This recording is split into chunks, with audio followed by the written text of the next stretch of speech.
My name is Clemens, and I serve as director of the Dynamic Institute for European Studies here at the Q School. As a school of global affairs, the Q School is interested in all matters that matter globally. The cause of Ukraine is a truly global cause. It is not a small regional conflict somewhere at the edges of the world. We are pleased to welcome Professor Rory Finnin, technical campus, as a man who deeply cares about Ukraine. Welcome then, Rory.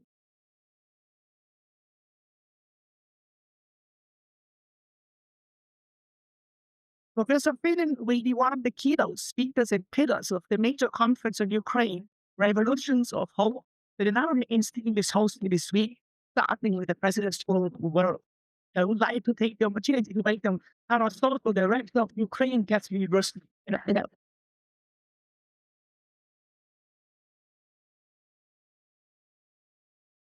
Since Ron Finnin is a very important person, we'll be introduced a very important person in Professor Mary Gallagher, the very key dean of the Kiev School of Global Affairs. So this is the choreography of the 70 minutes event.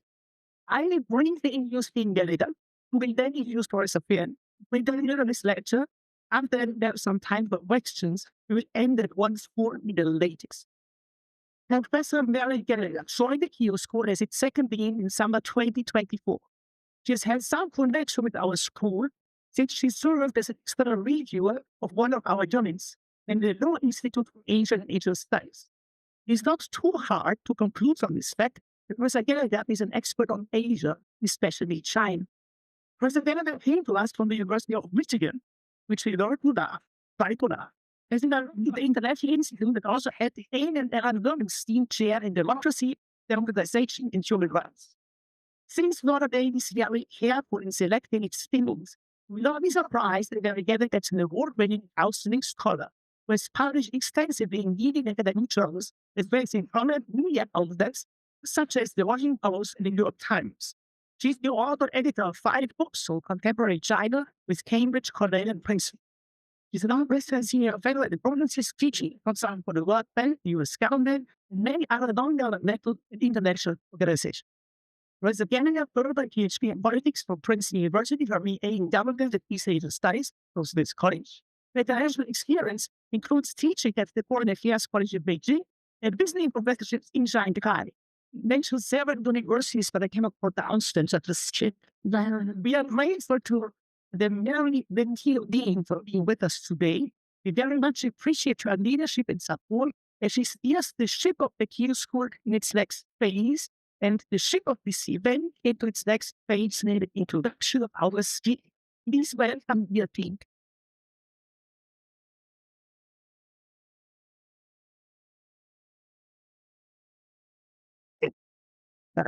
Very nice. Very fun. I'm honored to introduce a distinguished friend of Notre, Rory Finnin, professor of Ukrainian Studies at the University of Cambridge and founder of the Cambridge Ukrainian Studies program. This is his second visit to campus. Last October, he received the Laura Shatton Prize in Contemporary European Studies for his book, Blood of Others, Stalin's Crimean Atrocity and the Poetics of Solidarity. And has received a total of 8 international awards already. And we're pleased to have him back this weekend and this week for our conference, Revolutions of Hope, that Professor Sedmak just mentioned.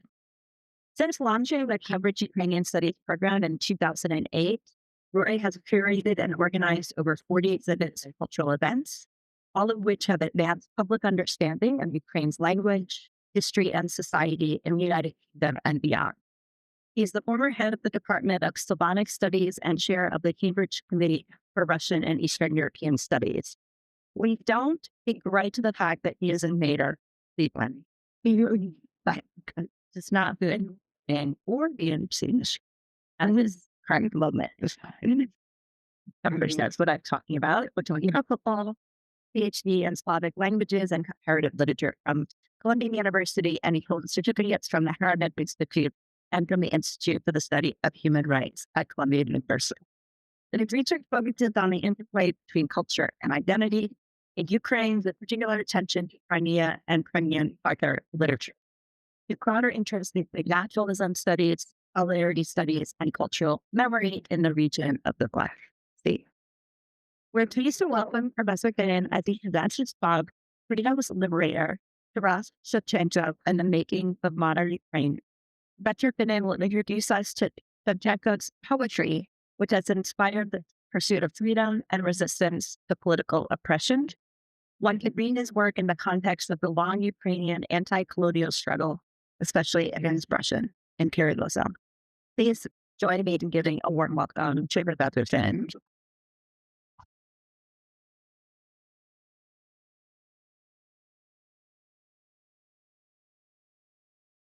Here's the microphone.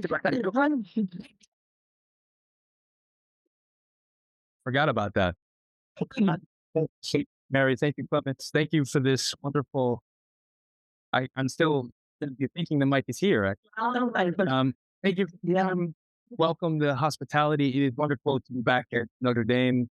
It is a really important time for us to be talking about Ukraine, about Ukrainian literature and culture. I want to, in particular, welcome all of our dear friends, colleagues, loved ones from Ukraine, national Rory. We are really facing a pivotal moment in our history and in Ukraine's history. It is a fraught one, full of danger. So it's important that we have this opportunity here this week to talk more about Ukraine, to dive more deeply into its politics, its culture. Tomorrow we open the Revolution of Hope conference at a time when I think the stakes of our knowledge about Ukraine are very high, when the implications of us not only learning about Ukraine, but learning from Ukraine have great implications for our own security. As you all know, Ukraine is the largest country by territory within the European continent.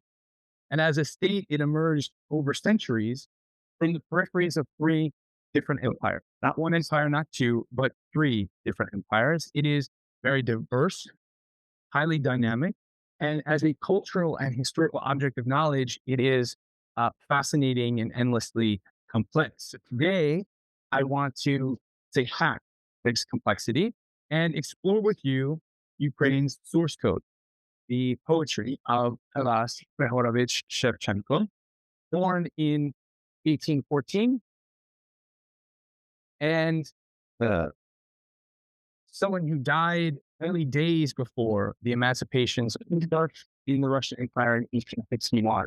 Being that Shevchenko himself was a serf, as we'll discuss, that death and the timing of that death is really Finnin. So, can only touch upon a few things. And I think our colleagues and loved ones from Ukraine will have a lot to say. So I'm really looking forward to a Q&A in which my Ukrainian colleagues can correct me or fill in certain blanks that an Irish kid from Cleveland is bound to be open.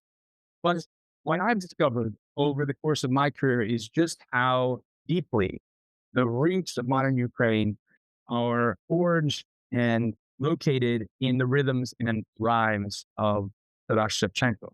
And to do them any justice requires 40 weeks, not 40 minutes. And I'll stick to those 40 minutes.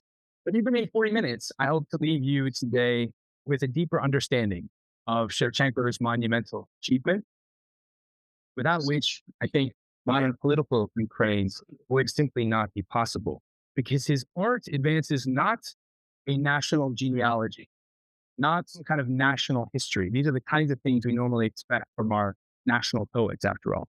But his art advances something else. His art advances an ethos, an idea, an ethical disposition to others that forges bonds of attachment that are remarkably deep and broad. Now, all grassroots movements pursue freedom for their people. In this sense, Ukraine is not different. But Shevchenko, a former serf with a really intimate knowledge of oppression, and oppression that cut across ethnic and religious boundaries, he privileged universal democratic freedom himself. He did not constrain or restrict the project of freedom to Ukraine and Ukraine's borders alone. So this ethos, which I think is invested in almost every tenet of the concept of integral human development, is something that nothing less than the map of Europe for generations. So what I'd like to do today is situate his work in both national contexts and international ones. And I'd like to talk to you today first about his capacity for forgiveness. this work of mercy in action, which ends up making Ukraine possible. Ukrainian civil society possible. Ukrainian civil society is the most dynamic and inventive in Europe and has been for a very long time. A lot of these comes from Shevchenko's messages and his example. And then I'd like to focus on his solidarity with the subaltern, the solidarity with oppressed and marginalized peoples, not only in Ukraine, but all around the world, particularly in Central Asia. And this solidarity combats various hierarchies of empire and pursues in rather dogged fashion both universal charity and social justice. So to begin, what I'd like to do is widen the aperture for a moment and situate ourselves in what might be, for this conversation anyway, an unexpected place in time. I want to begin in June 2022 in Sochi, in today's Russian Federation on the coast of the Black Sea. So roughly 4 months after Russia's full-scale invasion of Ukraine, or at least the beginning of this horrific full-scale invasion, Putin, the chair of the African Union and president of Senegal, Macky Sall, in Sochi. And in press accounts of their visit, Putin was reported to have spoken with Sall repeatedly about, quote unquote, fighting colonialism, by which he meant presumably Western colonialism. He certainly wasn't addressing Russian colonialism, which is highly extractive and exploitative now in the African continent. And Putin also made a point of noting that Sochi had been a venue, a site for other conversations between African and Russian leaders over the years. Sochi just kept being repeated. Sochi, Sochi, Sochi. It was as if Putin was daring us to call out the hypocrisy, because Sochi was once Satya, the capital of Circassia, a country that the Russian Empire wiped off the face of the earth over the course of 100 years. I think the so-called Russo-Circassian War. We'll talk more about that in a moment. The demographic, cultural, and political implications of this war were grave. The Tsars murdered and expelled billions of Circassian people, displaced them to other parts of the Black Sea region, particularly Ottoman Turkey. And again, this was a war waged by Russian forces for over 100 years. In other words, Kremlin had ethnically cleansed and colonized the very place that Macky Sall, completely nowhere, was sitting and talking about colonialism. Russia's war against the Circassians was very well known and chronicled in detail in the United States in the 19th century. You can do an easy search on the New York Times just to see how frequently Circassian comes up. You can see how journalists discuss the Russian military, their occasional defeats. And often these journalists made very unwise, hasty predictions of when the war would conclude. I want to quote from one of these articles. Russia is about to make a great effort to put an end at once and forever to the warfare in Circassia, which has now been raging without any appreciable result for 50 years and consumes annually a third of the imperial army. So this is 1857. The war would go on for another 7 years. You'll also see a note about the Circassian people themselves. The Circassians have received for a long while a great deal of sympathy at the hands of the civilized world. And then you'll see the conjunction but. And this, unfortunately, should sound strangely familiar today. I think, sadly, tragically, Russia's nonetheless remember this brutal century-long war, even though it claimed millions of lives. And the Kremlin banks on this ignorance. Russian and Russo-centric histories treat the war with a wave of the hand, so argue that it never happened. Others argue that this act of conquest was really an annexation that was welcomed by the tribes, occasional with bread and salt. You saw the true measure of ignorance when the world gathered in Sochi in 2014 for the Winter Olympics. This photograph, for anybody who's been to Sochi, is absurd. It's a subtropical, based on the Black Sea. No mountains appear like that near any water, of course. But for us, it didn't really matter. We barely batted an eyelid. The world forgot and let itself forget, except in Ukraine. And that has everything to do with Taras Shevchenko. Because anytime Ukrainians rise up in defense of freedom or the rule of law, anytime that they are combating against creeping authoritarianism and autocracy, they implicitly articulate, they speak forth in memory of this war of aggression waged by Russia against Circassia and the other peoples of the Caucasus. Not only that, they use words that are meant as inspiration and comfort for the very people who are fighting against Russian conquest. The words are, "Боритеся, поборете, вам Бог помагає." Fight on, you will prevail. God is helping you. So these are photographs I took in 2013-14 during the Revolution of Dignity, or the Maidan Revolution. Okay? On the surface of the text, this couplet comes from Taras Shevchenko's anti-colonial muscle work of 1825, all of the Caucasus. It is addressed to the Circassian mountaineers who are defending themselves against Russian aggression, fighting back against Russian conquest. Let me read the lines. Слава Синьгоре, пригою Путин. Вам лісторі великий Богом не забути. Борітеся, поборете, вам Бог помагає. За вас правда, за вас сила і воля свята. This is a message, once again, meant for Muslim Circassian mountaineers, the Chechen, the English, who are fighting against Russian aggression. The magic of Shevchenko's poetry is how they resonate for Ukrainians as a message, of course, deeply, very clearly intended for them too, and never more than today. So this is an emblematic stroke, I would say, of a man who is the spark and flame of Ukrainian culture, whose image and appearance as a young man, as in this self-portrait of 1840, or as an older man, mustachioed with a stern gaze. These are images found all across Ukraine and around the world. You can see here in this image a monument to Shevchenko from the town of Borodyanka, which is northwest of the city of Kyiv. Borodyanka experienced horrific occupation in the first weeks of Russia's full-scale invasion. As you can see here, according to locals, the Russian troops made sure to shoot Shevchenko in the head. So you can see this bullet hole.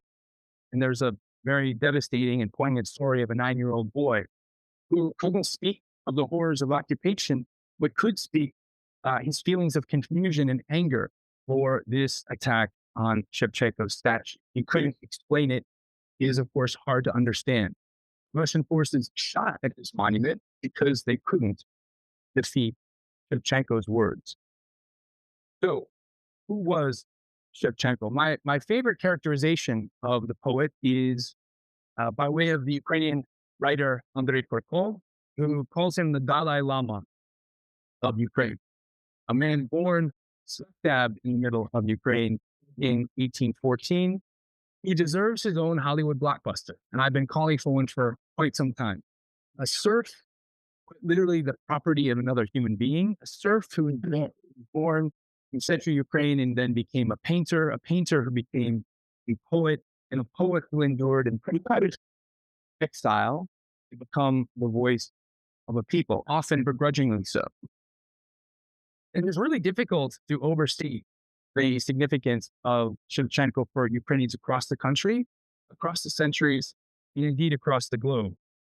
A few years ago, in 2018, I worked with colleagues at the London School of Economics on a project really about political polarization in Ukraine. We used a lot of different kinds of surveys, focus groups, taking Ukrainians from different generations, different parts of the country, and consistently, Shevchenko was ranked the most beloved, most respected, and most revered figure, no matter if you were a Russian-speaking Ukrainian from Mariupol or Ukrainian-speaking person from Ivano-Frankivsk, whether you spoke Yiddish, Crimean, Tatar, Shevchenko topped lists. So this admiration can actually be seen across time and space. One of the ways you can see it across time is by exploring the Ngram viewer. And if you're an undergraduate and not use the Ngram viewer, which effectively searches Google's digitized corpus in the English language in particular, you can trace, for instance, certain terms and their usage and frequency over time. And you can see here the Shevchenko effect, as I was calling it, in which the term Ukrainian is dynamically, precipitously higher Shevchenko's work and career. But I want to focus on a few other images here. One from the region of Sumy in eastern Ukraine, very close to the border with Russia. And here you see an image of people gathering to celebrate the emergence of the Ukrainian People's Republic in 1917, Ukrainska Narodna Respublika. If you look very closely in the center there, I've seen Shevchenko's, which is right in the middle. And also, you'll see above the portrait a flag that reads "High Jeve Vільна Україна," let a free Ukraine live. You just see a flag that says "Zemlya і воля," land and freedom. And we're going to talk a bit about this concept of volia in a moment. But it is a term that is often used across the Russian and Ukrainian languages, but has radically different meanings. Volia, in fact, is included in a dictionary of so-called untranslatable terms. It has a very long entry, in fact. But I think the term untranslatable doesn't quite fit volia because, in fact, it's really too translatable. That is, it means a variety of different things. It can mean freedom in this conventional sense. It can mean will, and it can mean volition. In the Ukrainian case, these concepts are intertwined. So volia in the Ukrainian context is defiant freedom. It's the freedom that you have to exercise your will to claims against external forces that are always seeking to take it from you. So this is 1917 within the bounds of ancient Ukraine in Sumy. Let's go 5,000 kilometers eastward around the same time to the city of Khabarovsk. And here you see, again, demonstration of Ukrainians also marking this emergence of the Ukrainian People's Republic, which was very progressive, center-left, securing territory against frequent Bolshevik invasion. I know this image is rather difficult to see, but you have to trust me that the portrait right at the center of the photograph is indeed of Taras Shevchenko. But even here, you can see Ukrainians taking to the streets to speak forth the idea of Ukrainian sovereignty, not only in mainland Ukraine, but also, in fact, in this very space. This space in the Russian Far East was called the Zelený Klin, or the Green Crescent. It was a space settled by many Ukrainians, sometimes forced there by the Tsar in the late 19th century. It was a very difficult place for Ukrainians to be Ukrainians because in 1863, the Ukrainian language was secretly forbidden. Publications were secretly forbidden and prohibited by Russian imperial censors. And then in 1876, the Tsar made it official with a kind of draconian 2.0, in which all Ukrainian language works were prohibited for publication.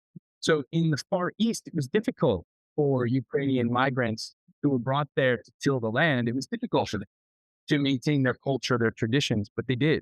And they did so against great odds. And in 1917, amid the tumult and the chaos of the fall of the Russian Empire, these Ukrainians organized, a very familiar theme, and began to explore Ukrainian history. The organization of Ukrainians at grassroots level is constant. We in the West not often paid close enough attention to it. They organized at this time in the Far East in 1917. They even went so far as to organize what they called a secretariat of the Ukrainian Far East. They tried to mobilize an army. They appointed a premier. That premier had diplomatic relations with Chinese and Japanese diplomats. The idea was to create a Ukrainian polity on the shores of the Sea of Japan.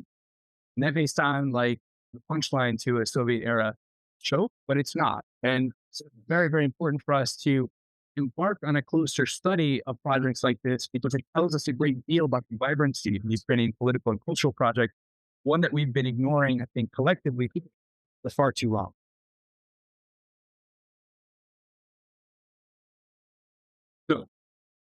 to what can we attribute this lasting resonance, this massive outside significance, this legacy of a man who was born a slave, who never achieved political power, never owned an estate, never sat on a throne, never sat idly by while others were exploited.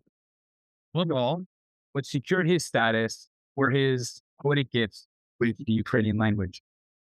We can't delve too deeply into it here, but take it from me that Shevchenko's corpus is lively, it's live, it's innovative, it sticks in your head. It is adventurous and artistically way ahead of its time. And I often tell students and Slavic study students actually that if you're looking to find a kind of Ukrainian Mitskevi or Ukrainian Pushkin in Shevchenko, you will be craning your neck around everything because he is not a conventional romantic. And if anything, he is very much a proto-modernist poet, well ahead of his time. He takes a lot of chances. He defies so many of our expectations. So I want to talk a little bit about his language and take this example from 1847, because I think it tells us absolutely everything. In 1847, Shevchenko had been arrested for his participation in a group called the Brotherhood of Saints Cyril and Methodius. He was the most rowdy of the members of the Brotherhood. There were others who were more staid, academic, but Shevchenko was the one who would lit the room fire. When he was arrested, so many of his various poems were on his person. And the so-called third section, or the security services of the Russian Empire, discovered these various poems. You can see them in archives with these officers of the third section underscoring various terms that were radioactive, that called the Tsar, for instance, a serpent, nesepi, aspide, lots of curse words and disparaging terms about the Tsar. So he's facing what he knows is a very long exile. And instead of indulging his fear, instead of inviting expressions of grief, what he does inside his prison cell is conjure for himself this wonderful idyll of a family retiring from a long day's work around a dinner table. Blok vishnami polohate, pushchina vishname chodot, puhatari s puhami idul, співають ідучі дівчата, а матері вечерять ждуть. Поклала мати коло хати маленький квіточок своїх. Само заснуло коло їх, затикло все.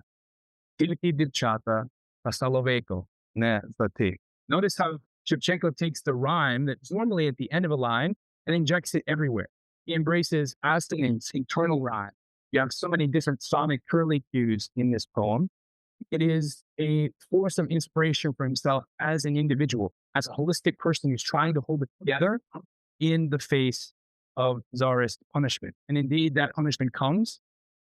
He's exiled for more than 10 years, and he's actually forbidden personally by the Tsar for writing, painting, drawing. But of course, he defies the order anyway. But it was a very draconian punishment. So, given this village scene, undergraduates might not think that this kind of verse actually gets included in the hip hop tune, but you'd be wrong because it does. And here it is embedded in a song by the pop star Alina Pash, who uses it in a verse that's real right in her country. And to turn Shevchenko's plowman that you just saw on the previous verse into figures who can presage a better future. So let's take a listen. А мати тобі казала усе, коріння своє дороге. І манікін рай, знати себе, і знати свій край. Своя гордість в мене є. А як же вишневий садок, руші там уже не годує. Та знає, плата різно, бо ми плугами йдуть. А як же вишневий садок, там уже не годує. Я знаю, плата різно, бо ми плугами йдуть. One of the best performances and recitations of Shevchenko's poetry are coming from women, artists, musicians. We'll see one more example in a moment. So Shevchenko's cool factor is found, but there's also something of a fear factor as well, especially when I speak to Ukrainian Americans who might have been forced to memorize Shevchenko's poetry in Saturday schools. I don't know if there's some here, Yeah. Okay. So you remember, terrifying. This is the case often with some of my own students in Ukraine who were taught to learn this poet because he was the granite figure they often saw in city squares in various towns. But really, what we need to do is understand how diverse and polyphonic his poetry is. Yeats once said that we make out of the quarrel with others rhetoric and out of the quarrel with ourselves poetry. Shevchenko is constantly quarreling with himself. Faced with contradiction, he embraces it. Faced with opposition, he lets it linger. His lyrical persona is very hybrid, very multiple. It's opaque, hidden, sly. He's difficult to pin down. He can speak with the voice of the kobza player, kobza being an instrument very much like the bandura, a national instrument of Ukraine, stringed instrument. He can employ the voice of a bombastic prophet. He can employ the voice of a downtrodden victim. He can even ventriloquize a chauvinist colonizer, which he does very satirically on many occasions. Ezra Pound once said that we should write poems like orchestral scores with many voices at once. So Shevchenko is very much this kind of poet, this kind of composer, which is why he reaches so many Ukrainians in so many different voices across the country. And here you can see the illustrator Alexander Frekov having some fun with this idea of the many different masks and personae that Shevchenko can adopt depending on his audience. But he embodies diversity, and then in his poetry, he makes sense of it holistically. The content of his poetry, however, is overcome with difficult knowledge of secrets buried in graves, of abandoned women and illegitimate children, of brothers fleecing brothers, and of a past that nonetheless still somehow bears the promise for the future. And not only in his poetry, as I mentioned, Shevchenko is a very talented artist. In fact, it's through his art that his freedom is won. These are two images that show us a great deal of change and transition in his artistic worldview between this year, 1842 to 1843. What we see on the left in Katerina is a meditation on what he calls the pokrytka, or covered woman, a woman who has been seduced and then abandoned by Muscovite soldiers and then alienated by her own community. And in this romantic canvas of Katerina in 1842, you can see the use of light here, which is really striking and very much in keeping with the work of his mentor and teacher, Rory. Here, the figure of Katerina is bathed in light. She's virtually angelic, but you can see in the left side of the canvas, the Muscovite soldier abandoning her. And then at the foreground towards the right, you can see something of this judgment of the local community around her, who do not accept her after the abandonment and do not accept her act. 1 year later, as you can see here in 1893, the vision grows darker. This work in sepia, called Slippy, or the blind man, features a blind minstrel.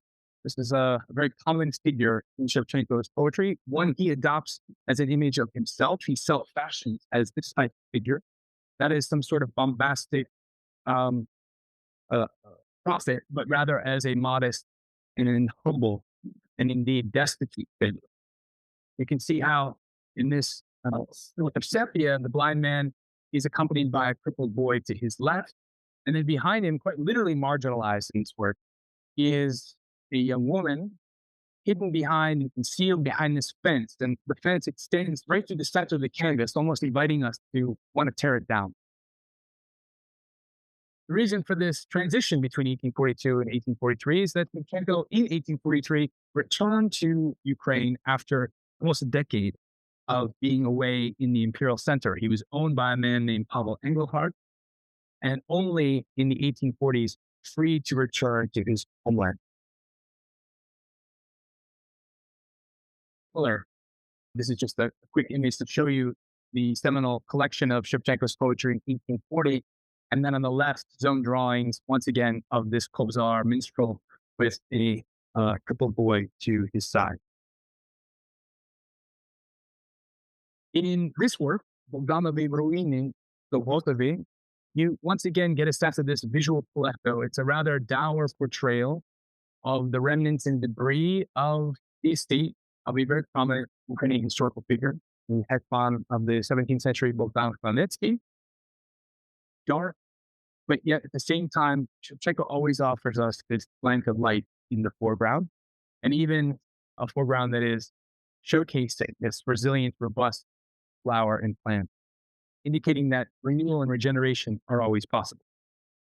When we see this visual polyphony here, what I'd like to talk to you about today is first forgiveness and then solidarity with the subaltern. In poems like My Friendly Epistle of 1845, Shevchenko seizes upon this polyphony, this play of many voices who are really never introduced. So that makes Shevchenko difficult to read. It doesn't explain who necessarily is speaking in his poems. He will do through a change or transition of meter. You have to almost read him aloud to understand the entry and exit of different voices. But what he does here in this poem is model forgiveness toward one's neighbor. The full title of My Friendly Epistle is quite a mouthful. І мертвим, і живим, і ненародженим домакам моїм в Україні, не в Україні, моє дружне послання. The irony of this title is that this is not a friendly letter at all. This is a poem that absolutely eviscerates Ukrainian elites for their insults and crimes against their neighbors, particularly Ukrainian serfs and Ukrainian peasants.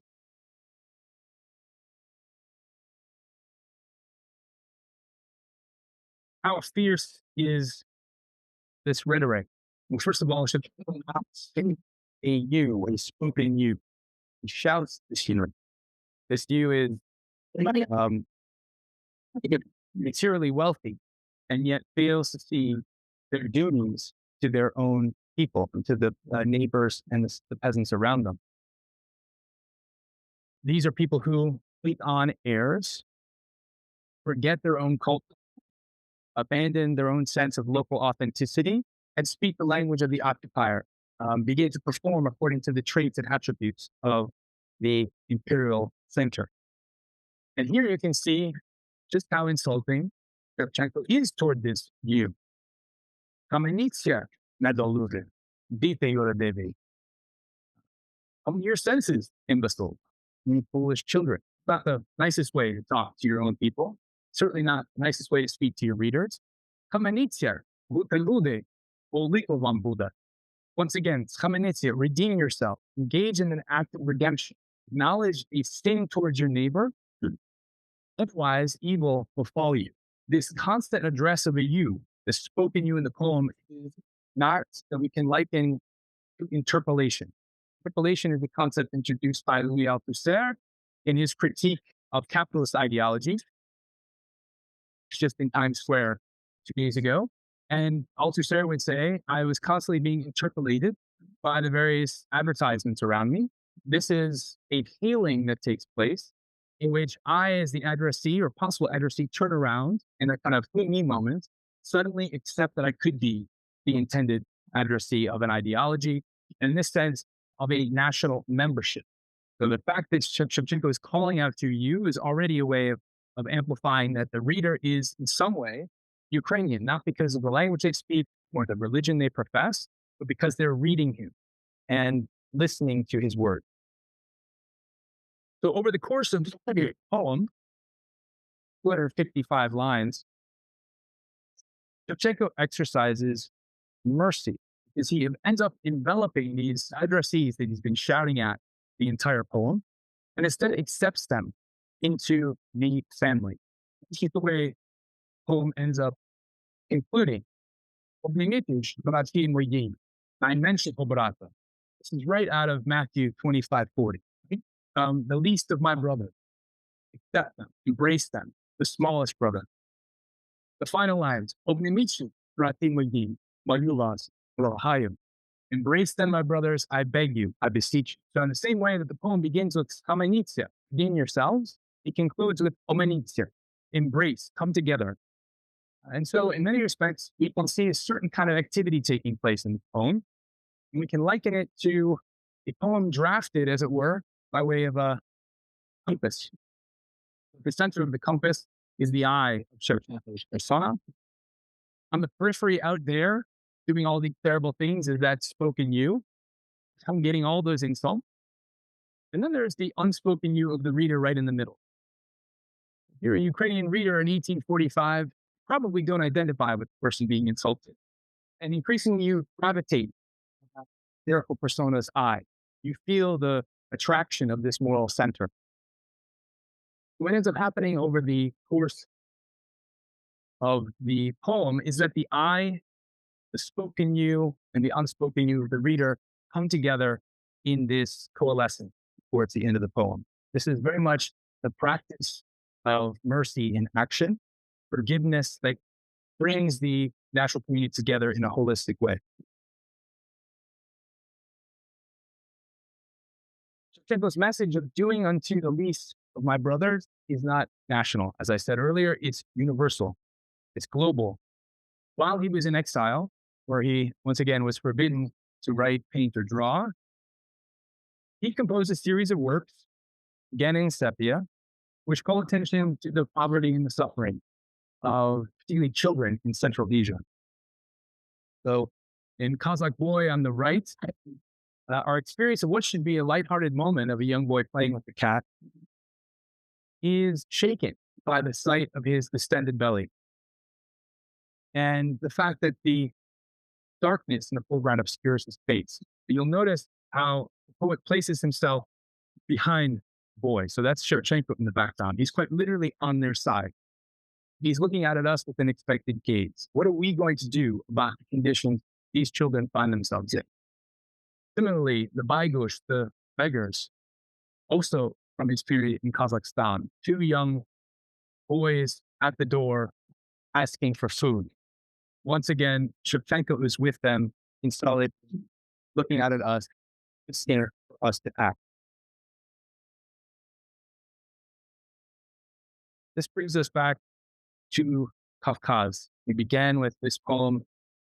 I want to conclude with it here. This is a remarkable poem that it is difficult to read because the voices are constantly shifting. But they begin with the presentation of Prometheus being tortured by an eagle. Now, normally the myth goes that Prometheus is being tortured by a bird of prey, or even a vulture, but it's an eagle for a reason. Because, of course, the double-headed eagle was a symbol of the Russian Empire. Prometheus is being tortured every day, as we know. He restores himself overnight and then goes through the torture once more. For Shevchenko, the struggle of the Circassian and Caucasian English mountaineers against Russian conquest is very much like the struggle of Prometheus. They may seem to defeat day in and day out, but they must remember that a new day will begin and they will regenerate their energies in the future. За горами гори хмарою полити, за стіни горем кров'ю полити. У конвіку приматує там орел карає, що він дуже добрі ребра і серце розвиває. Розбиває віп'я живучої крові. Воно знову оживає, сміється знову. Не вмирає душа наша, не вмирає воля, і не стійте не вихори на дні моря поля. Не скує душі живої і слово живого. Не понесе слави Бога, великого Бога. The energy that sustains Prometheus is the energy of God. That energy cannot bind the living spirit or the living word. This is the spirit that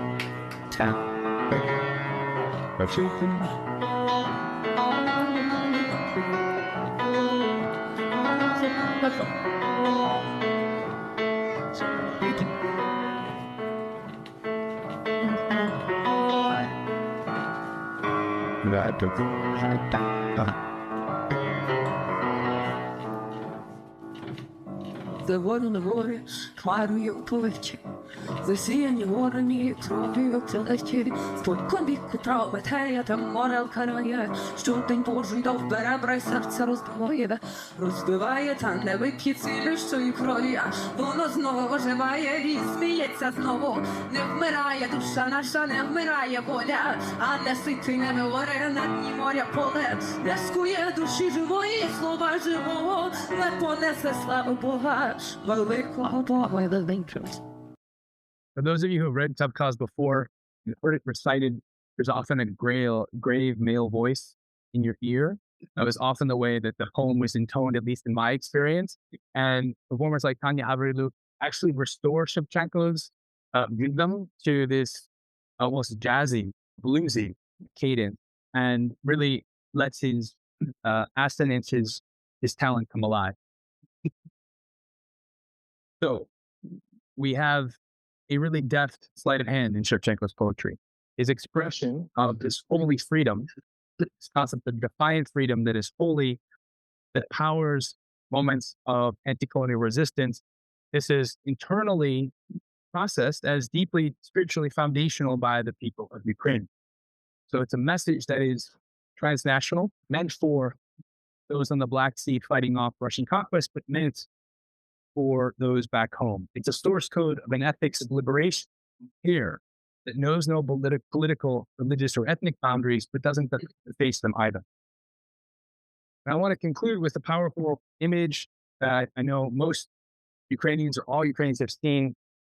It's a moment from the autumn of 2022 when Ukrainian soldiers in the Kharkiv Oblast effectively released and rescued this concept of volya, of freedom. Remarkable, because this ethics of liberation in action is almost mythical. The soldiers were liberating the town of Balaklia, and in these hastily occupied towns, Russian forces would often put these billboards that attested to this message: we are one people with Russia. This is a violent rhetoric of assimilation. We are one people with Russia is just another way of saying that Ukrainians are Russian, and they just don't know it yet. They certainly don't mean that Russians are Ukrainian. So this is a dangerous act of epistemic violence, and these billboards were performing that role in occupied territory. When these towns were liberated, Ukrainian soldiers would pull them down. And on this occasion, soldiers pulled down one of these messages of violent assimilation, not knowing what they would find beneath it. And they were amazed and indeed staggered by what they discovered. Слава Україні! Слава Україні! Героям слава! Де? Де яка сутя? Ти що? Да, мама! А не катай! Іван впала в сині гори, крило його путь. Іван лицарі були, Богом не забудь. Борітеся, поборете, вам Бог помагає. За вас правда, за вас сила і воля святая. Тарас Григорович Шевченко. So beneath this Russian propaganda billboard was Shevchenko's message of comfort and solidarity that we read earlier. Message that people resisting colonialist aggression have defiant freedom on their side. Holy, sacred volya, volya tsvatai. This is a moment of liberation in which this concept of freedom of itself is indeed excavated, rescued, and freed. It's a moment in which poetry is liberated, literally, and in being liberated, immediately speaks and advances this cause of further liberation. Again, this is liberation that's not simply national, but universal. So this moment makes clear that, of course, the resistance of Ukraine's people is more than their own righteous self-defense against colonialist conquest and aggression. As we've seen, their fight involves the liberation of the very idea of freedom itself. That's why I call Shevchenko freedom's liberator. Literally frees it for us to enjoy. Obviously, this is a value that we as Americans purport to uphold. Their fight of Ukrainians is our fight, and their security is our security. It is a security that is geopolitical, certainly. More than that, it is existential. So when we understand the messages of Shevchenko, we can see the nature of Ukrainian defense. We can understand that Ukrainians will defend themselves whatever it takes. But I think we can also see why Ukraine can win, provided we do what is necessary to help them. Now, today in Ukraine, statues to Shevchenko are protected in sandbags, as you can see in front of you. They are covered in steel casing, as you see in Kyiv on the right. Russia's war of aggression is about silencing Ukraine's culture. It's about destroying its identity. It's about stepping on the throat of Shevchenko's song, the song of forgiveness, national consolidation, and transnational solidarity. And when we study him at places like Notre Dame and make a commitment to advancing the study of Ukraine, not only for the short term, but for generations to come, we not only restore him to view and amplify his voice and the voices of millions of Ukrainians unheard for generations, we also renew and refresh our own voice and empower ourselves just a little bit to pave a way toward a more just, empathic, and peaceful society. Thank you very much.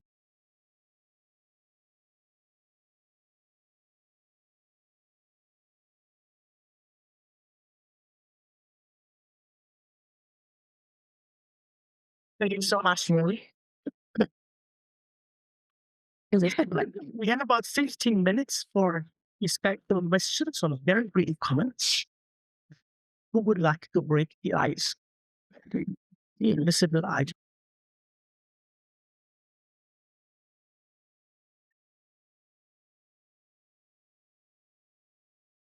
Pressure's on now.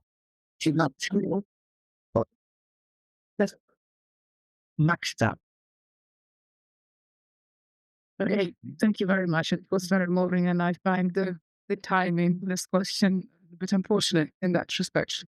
I'd like to thank you very much for, especially for commenting about the meanings of the word volia, Ukrainian, about this entanglement of those three different, well, not very different, why I can't just think of it, concepts, but concepts for which there are different terms in different languages. And I find it absolutely beautiful that Ukrainian combines all three of them, freedom, will, and tradition, because this is a trio that should not really be separated. Thank you very much. You know, it's not only Rory who's to impress you, it's also you. Strongly. And By the way, I'm sure, is anyone wearing the Ukrainian trident at the moment? Why? I think the trident, of course, the trezub has a particular kind of shape. I don't have it here, but many have read a lot into the shape of the trident, having the V, O, L, and Ya, spelling out volia in its very shape and form. we shall shortly. Yeah, thanks, Rory, so much for that really moving narrative.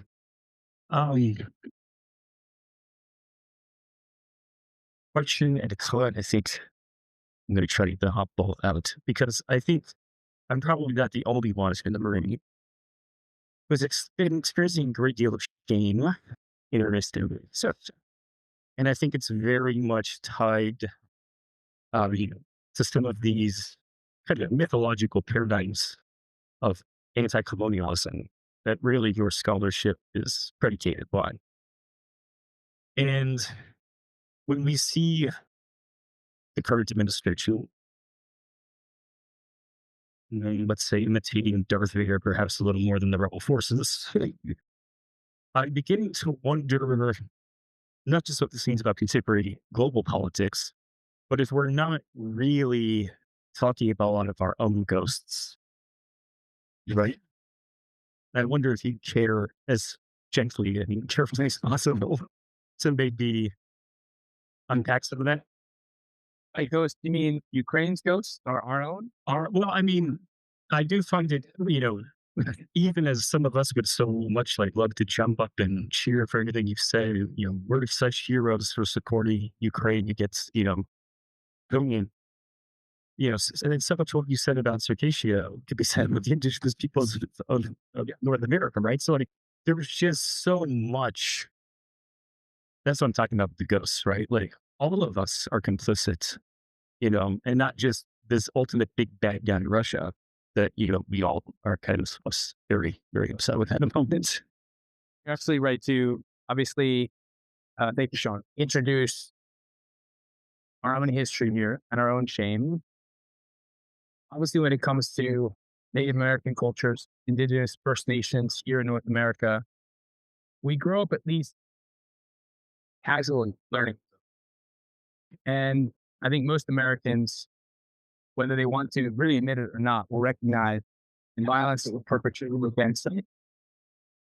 However, as you know, in Russia, this is not considered. It's completely obscured. And frankly, it gets obscured with our help. And this is where an additional layer of shame has to be addressed. Because in the context of Western studies of Russia, we have absolutely looked past so much of these acts of ethnic cleansing. And right now, my biggest nightmare is 50 years from now, students from Cambridge or Notre Dame going to Mariupol, walking around and thinking this is Iskona Ruskaya Zemlya. It's just perennial Russian land. Because that's, of course, the message that's being voiced, not only on occupied Ukrainians, but on us. We are complicit in going along with that narrative. And I think it's time for us, and obviously in our field, we talk a great deal about decolonization. It's a term that we don't often understand. I think it begins with us excavating these moments in history. When I was here in the fall, I talked a lot about Crimean Tatars. The Circassians, I think, are a major warning because the world knew about them. So Britain, for instance, supplied arms to the Circassian people for a very long time. This was a war that took place over 100 years. I certainly didn't learn of it when I was a student. I learned of it through Shevchenko's poetry. There's something beautiful about that, and there's something terribly wrong about that. So I agree with you that we have a lot to explore ourselves. I think sometimes what we need to do is just take those first moments to act. And Shevchenko is a great guide. He's not perfect by any means, and I always run the risk of talking about him. I have such admiration. I don't want to romanticize him either.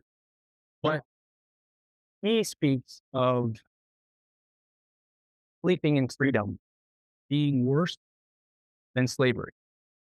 And I think about those words all the time as an American, that we have freedom that we don't take seriously, that we take it for granted, that we're sleeping in freedom. So that freedom involves us taking steps to learn more about the world around us. That's why it's great Notre Dame has focused so beautifully and generously on the study of Ukraine. And I think we have to take it step by step, but never lose sight of the ghosts behind us all. Thank you, Rory. Yeah. Thank you, Clemens. Rory, thank you very much for that very nuanced approach and the weaving of poetry, song, etc. Very powerful, really neat to see. This last image really hits me in a way that I didn't anticipate. And that is this whole aspect of the hidden, as in the statue on the left, but also the revealed in other ways. And in some ways, what we see here from my perspective is really this element of long-term curation, nurturing of heritage and protecting of heritage. The part that strikes me on one on the left is traveling through Irpin Bucha a year and a half ago when I was there filming. And going through there, we came to a particular place where, of course, with Bucha, what had taken place with all of the destruction. And there was this large parking lot that was filled with cars that had been destroyed and burnt. And they'd all been brought to this particular place, merely as a means of cleaning out the streets, cars to go back and forth. What was extraordinary is that this rusting pile of thousands of cars had poetry and art and all these elements, not just the flags, but all of these elements.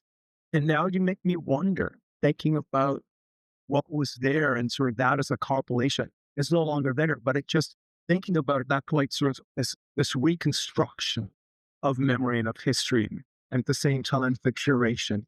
So I guess more of a comment rather than taking me in. It's a great comment because I've seen those. I don't know if they were exactly the same vehicles. Certainly tanks in the center of Kyiv as well that have the same excerpts of verse. Often there's a great deal of rage about them, but there is a profound act of appropriation, right? Taking that destruction back and you channel it in a more constructive and more directed direction. And you, of course, would see Borita would be something very commonly seen on such things. So that appropriation, I think, is an act of therapy and healing. And I appreciate you raising that. May I ask a better question, then Andy will finish us off. Invited to deliver a talk in the Global Affairs School, and so that the role of poetry in the better understanding of global affairs. You say something about that, James? Yes. What kind of people? That's a great question, Clemens. I know. I'll think about that. Ukraine is a geopolitically, geostrategic country. It has been for a very long time, whether we've been acknowledging it. If one considers the role of Ukraine in the world, not simply now, but at various pivotal junctures in the past, none of those things, none of those developments would be possible were it not for poetry. We as Americans have documents, constitutions, declarations. Shevchenko's poetry, and not only, has actually powered a very strong civic national movement. That is a movement that is not only about ethnic Ukrainians, but let's say ethnic Russians, Crimean Tatars, Jews, who understand the spirit of Shevchenko's message, understand that they're confronting to the east the Russian and autocracy, and to the west a Polish aristocracy. They want to carve out something different. And the vessel, the medium that allows that carving is poetry. This is the case where the humanities have a really clear, significant role in establishing how empirically the word can actually move the world. And so Shevchenko is just one example. Thank you. Okay, our last question. Thank you, Rory. Really appreciate this wonderful, passionate presentation. For those of us who grew up in the Ukrainian American community, Shevchenko's always been somebody we've struggled with. As kids, we had to learn his poetry. We didn't quite understand that poetry. To many of us growing up in sort of cowboy and Indian culture, it was kind of defeatist and very gloomy and grim. And so we're also, I think, in the Ukraine community in the United States, we rediscovered Shevchenko and your lecture, Radio. Over the years, we've begun to really appreciate the fact that Shevchenko was victorious ultimately. The language that he wrote in is now spoken by about 4 million people around the world. When you compare that to Native Americans, which is horribly tragic, the Cheyenne language is almost wiped out. Maybe 100,000 people still speak Navajo. Maybe 100,000 still speak Lakota. The Ukrainians are really proud of the fact that they can maintain their language and that there are more people speaking it now than Norwegian, Czech, bunch of other languages come by. But the other piece that for me that really resonated was this idea of non-chauvinistic nationalism, that Shevchenko is universal. He's not just speaking to Ukrainians in isolation. And the other one that all of us had to learn was learn of what is foreign to you, but do not forsake your own. And that balance has been a huge part of the Ukrainian ethos, which is not meant to be oppressive or offensive to other cultures. And in fact, embracing other cultures while still embracing our own. And that's something that's very exciting to see how that's playing out in the modern show. Thank you. Thank you. This is the mainstream, the Ukrainian national project. Obviously, there are always fits and starts where others take it in a different direction. The mainstream is this civic national non-chauvinist group attitude towards others. And this is what made Shevchenko so useful in the Soviet period. I could have shown you a number of Soviet plakati or agitational posters in which image and the words of Shevchenko was meant to inspire Red Army soldiers, really of Ukrainian origin, on the front. They were pumped out in tens of thousands of copies. Some of Shevchenko's own poetry was published in small editions that could reach soldiers at the front. And when the Soviet Union was advancing this very cosmetic idea of a friendship of peoples, Shevchenko stayed particularly because the attitude was never chauvinistic. He was always exploring different cultures with a great deal of empathy and sympathy. Obviously, the Soviet treatment wouldn't foreground his more strident Ukrainian feeling, his indictment of colonialism, which is something that in the early decades of the Soviet rule is indeed focused on and then is strategically forgotten. So he is indeed someone who is highly complex. I know what you mean about the trepidation and intimidation that I've seen, younger children approach Shevchenko with. But I think it's by listening to Tanya Avreluk saying, or Elena Pash dance and performance poetry, suddenly it opens up, I think, an artist who has been sometimes too confined by the national, too isolated on the bus and on a pedestal. And we need to open him up even further, and clearly in very tragic and horrific circumstances that's taking place now. Thank you so much, Rory.